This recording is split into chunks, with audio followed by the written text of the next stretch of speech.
What up, dudes? It's Gaz, and welcome back to another Warframe video. So we just got a relatively big hotfix here with the Yareli Prime update. We go over the patch notes and basically what you can expect in this update that just came out. Tons of good stuff happened, as well as them adding the Diq Prime and Compressor Prime, so let's hop right in. But before we do, make sure you sub this channel. We do daily Warframe video uploads, build videos, news videos, all that kind of stuff in replace Warframe content. We're covering these new weapons over the next couple of days. Look at the compressor, got a big buff too. Very interesting.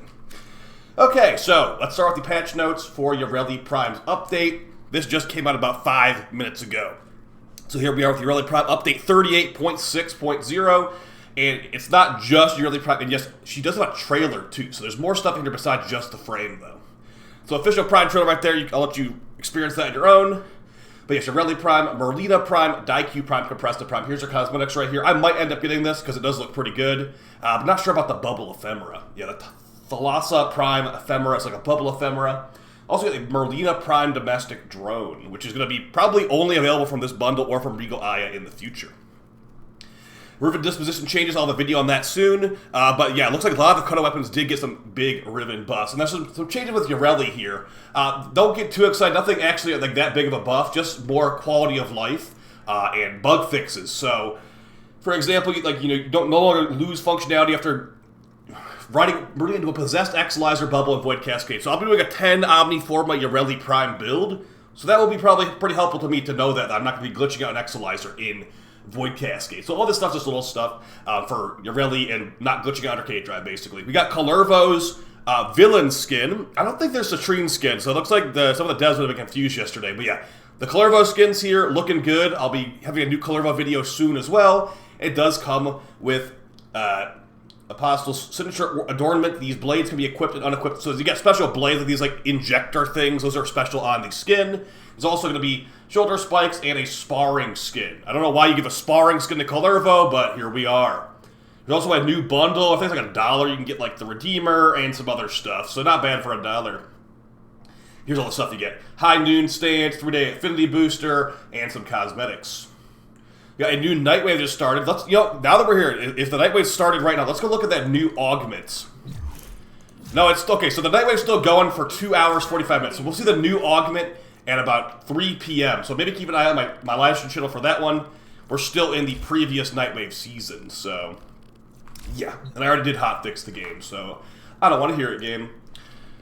So yeah, we'll see what spontaneous singularity is at about 3 p.m. tonight. Do they explain it here? Looks like they don't. Nope. Okay. Pain points, athlete. Oh, next they do show it right here. Orbs that strike targets will explode immediately with 90% bonus damage and an 18% chance of singularity that pulls in more targets. Orbs do not bounce or combine. Oh wow, orbs do not bounce or combine. Okay, so that's going to be an interesting one for sure. Sounds somewhat decent, but orbs cannot combine or bounce is interesting as well. So you got some new credit offerings. You got the Spore, Threx, and Cannibalist augment mods coming back in the store for the Nightwave. You got some new Nightwave challenges, like complete your EDA or ETA. We've got some quality of life changes. You got a new Gemini emote that lets you change between Gemini skins or whatever Gemini skin you have equipped without having to go find the specific Gemini emote for that frame. So that's great. And the auxiliary option to get Minerva's sunglasses on. Very important stuff right here. New Temple and Ripper poster in Flair's wares. And you can also change your loadout in the EDA and ETA screen. Additionally, in the arbitration store, now they've added like all the stuff that wasn't there before from the arbitration. So you got Arcane Pistolier, Arcane Tanker, Combat Discipline, Adaptation, blah blah blah blah. All of the arbitration stuff is now the arbitration vendor for Vitus Essence, so you can grab guaranteed Arcane Pistoliers. Okay, so stuff's pretty generic. Okay, so the Tonkat and the Taken Lug are now available in the Grineer Ghoul drop tables. So I'd recommend you go to Olympus on Mars or the Ghoul Purge event. And they're saying there's a Ghoul Purge event this weekend. Oh boy, can't wait. We only have that every other weekend. But yes, if you didn't get the Tonkat Attack and Lug blueprints, those should drop from Ghouls now. There's also a Kullervo bobblehead. Now for some quality of life changes, there's Arsenal, Arsenal quality of life where there's different categories of weapons. So you got You know, now also your frames are in these categories. So you got damage frames, crowd control frames, rifle, shotgun, you know, bow. Just so people understand what the weapons are a little bit easier without having to memorize every single weapon in every single frame of the entire game.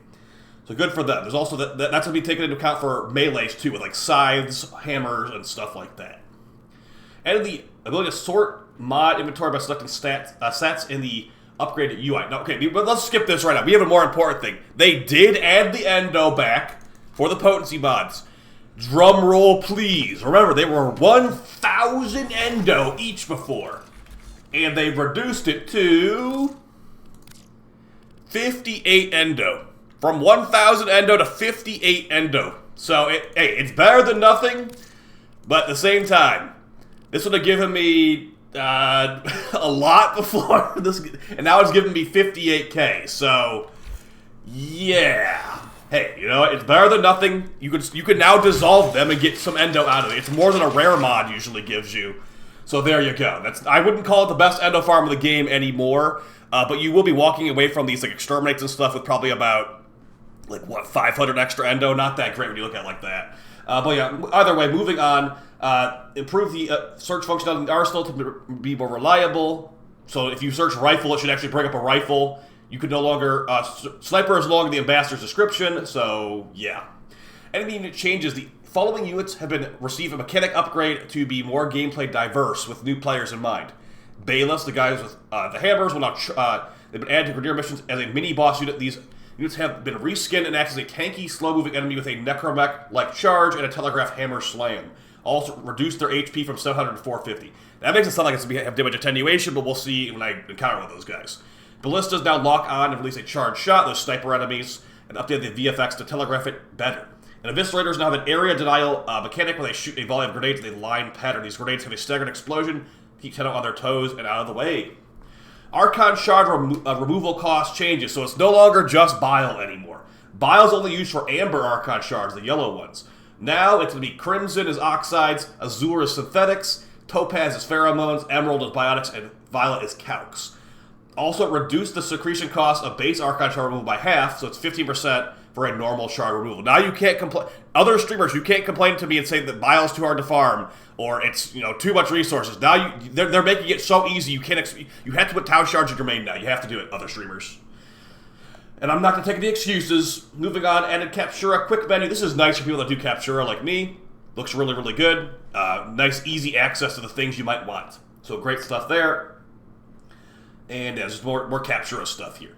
Moving on, here we got the general changes. So they did make the changes to Ivara's concentrated arrow, the basically single arrow AoE augment. It now is no longer going to be going through walls the same way it was before. AoE has a line of sight check within the first 5 meters. But it also gets increased crit chance, weak point hit, and status effects too, so that's good. But it still got nerfed, so not good overall. Exalted weapons can now equip Energizing Shot, excluding Jade's Glory, Hildren's Balefire Launcher, and Dante's Noctua since they're AoE. Okay. I'm just going to go ahead and say that. This restriction is not universal across everything in the game, just going to say it like that. Atheni's unique trait now triggers on weak point kill instead of on weak headshot kill, okay. Reduce the Denizant's health by 30% following community feedback. Those guys have damage attenuation, so they should be actually more reliable to kill now quickly. So that's good. A lot of this stuff's not super important. Change the Burger Fest play description. Didn't even change it. It just got, it's just more clarity in what's happening there. So that's good. And then, if I control F Endo, here we go. Potency mods cannot be dissolved and transmuted. So that's good. Like, that's why I just showed you the 58 Endo thing. That's the 58 Endo functionality was temporarily removed after Techrot Encore because Gaz had a really good video that we had to nerf within 1 day. But yeah, it's 58 Endo now. Enjoy that. What do we have here? Oh, just some controller stuff. So yeah, controller changes for, I guess, aim sensitivity has been removed from controllers because it wasn't actually do anything before. Some performance and optimization changes. What is this supposed to be? Fix Warframe augments not buffing elemental damage like Shock Trooper and Lavos Valiant Fusion. Haven't they fixed this like 3 times? I thought this was working. I thought Lavos and Volt were working. Maybe not Gyre Sphere. Maybe I think Gyre Sphere wasn't working, so maybe they fixed Gyre Sphere. The other 2 already were working. Either way, they're claiming it's working again with Gyre Sphere, so let's hope that it actually is. Yeah. Fix Arcwing guns, not registering mods equipped in certain slots due to error in mod capacity calculation. Okay. Blah, blah, blah, blah. Fixed Ashes Blade Storm clones being permanently visible. Fixed Midnight Crescendo stacks vanishing after host migration if collecting Ashes, or if collected using Ashes Blade Storm.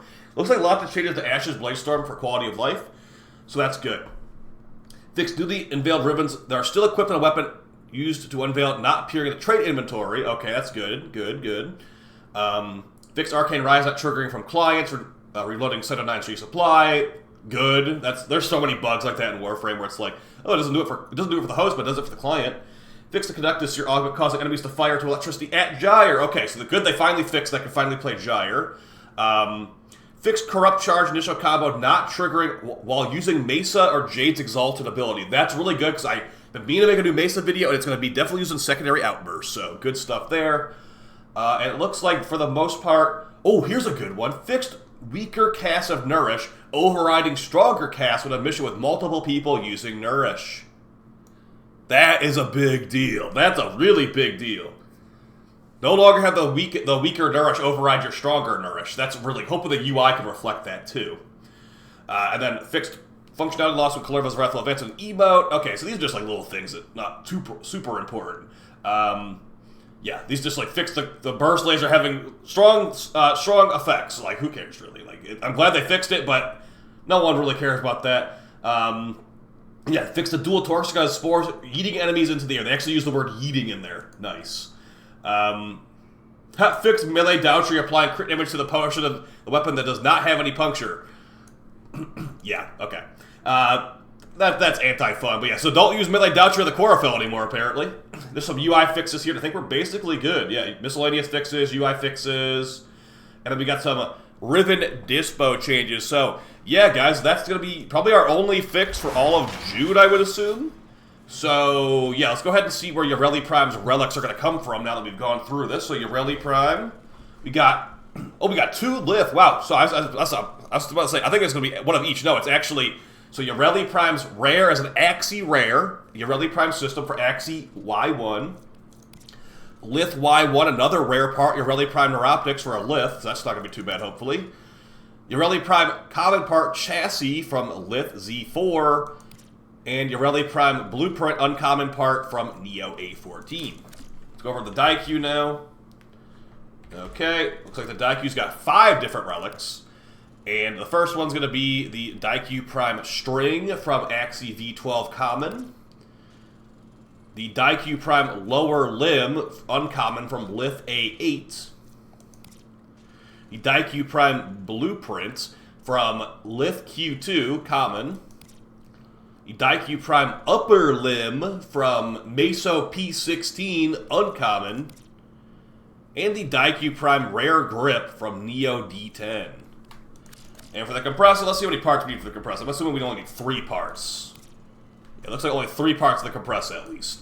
So, compressor, prime receiver, silver part, medium tier at Axie N13. Compressor Prime Rare part, the barrel from Meso K7. And the Compressor Prime main blueprint. Just clarify, you do only need 3 parts for this. This would be very easy to build. It's going to be at the Neo G9 common parts. So yeah, guys, that's basically it for the video. I'll see you on stream in a couple minutes here. Good luck getting those Yareli Prime items. I'll have some Omniformal Bundle giveaways going on my stream as well. So if you want to come on, stop by, you can enter.